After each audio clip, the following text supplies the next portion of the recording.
Saudara-saudari terkasih, kita menjalani kehidupan yang menyesakan, terus-menerus dikejar oleh bunyi notifikasi smartphone, didera oleh email dan tenggat waktu tanpa akhir, dan membandingkan diri kita dengan kehidupan sempurna, orang lain di media sosial hingga kita hampir kehabisan napas. Kita secara lahiriah mengatakan bahwa kita hidup bebas. Tetapi bukankah kita sebenarnya terbelenggu oleh beban berat kecemasan dan kekhawatiran? Masa depan tidak pasti, hubungan rumit, dan bukankah pikiran, bagaimana saya akan bertahan hari ini? Terlintas di benak Anda setiap kali Anda bangun tidur? Dalam kehidupan kita yang menyesakan ini, sebuah firman yang menakjubkan menyinari cahaya harapan. Agar kita diselamatkan dari musuh-musuh kita dan dari tangan semua orang yang membenci kita. Untuk menunjukkan belas kasihan yang dijanjikan kepada nenek moyang kita dan mengingat perjanjiannya yang kudus dan memberi kita, setelah dibebaskan dari tangan musuh, untuk melayani dia tanpa takut. Lukas 1:71-75. Kunci di sini adalah kata, keselamatan, Yunani, soteria. Arti dari kata ini bukan sekadar pelarian dari bahaya. Kata ini mencakup makna yang jauh lebih dalam dan luas. Penyembuhan utuh bagi tubuh dan pikiran, tempat perlindungan yang aman, dan pemulihan kehidupan yang hilang. Siapakah musuh orang modern? Itu adalah kecemasan tanpa akhir yang terus mengikuti kita.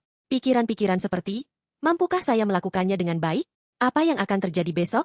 Menyiksa kita. Perasaan lelah karena persaingan sengit di tempat kerja yang membuat kita berpikir, mengapa saya selalu merasa tertinggal? Dan bahkan luka dari hubungan dengan orang-orang terkasih, semua ini membelenggu kita seperti rantai, menghalangi kita untuk bernapas dengan bebas. Namun, janji Tuhan adalah untuk membebaskan kita sepenuhnya dari musuh-musuh tersebut. Ketika kekhawatiran berbisik, kepastian, tidak apa-apa, Tuhan akan melindungiku, akan memeluk kita. Mengapa kita membutuhkan janji ini dengan begitu kuat? Karena tidak ada satupun hal duniawi yang dapat mengisi kekosongan di hati kita. Bagaimana janji Tuhan, yang mengisi kekosongan yang tidak dapat diisi itu, terwujud? Sejak ribuan tahun yang lalu, Tuhan berjanji, aku sendiri akan datang dan menyelamatkanmu. Dan janji itu lahir sebagai bayi Yesus di kandang kecil di Betlehem.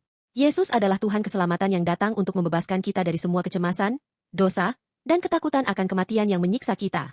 Dia menanggung semua itu di kayu salib, dan melalui kebangkitan, dia menyatakan kemenangan abadi. Natal adalah hadiah terbaik dari Tuhan dan festival keselamatan yang membebaskan kita. Sekarang, kita tidak perlu lagi ditawan oleh ketakutan, tetapi dapat menjalani kehidupan yang penuh kasih dan sukacita. Apakah Anda merasakan beban berat dalam hidup Anda? Apakah kecemasan dan kesepian menekan hati Anda? Anda yang menantikan Natal, terimalah kasihnya seperti sebuah hadiah. Maka, mukjizat terlepasnya rantai yang mengikat kita akan terjadi. Kita tidak perlu lagi berjuang sendirian. Saya berharap, sambil menantikan Natal, kita dapat yakin bahwa keselamatan Yesus memeluk kita dan menuntun kita menuju kehidupan yang benar-benar bebas dan penuh sukacita.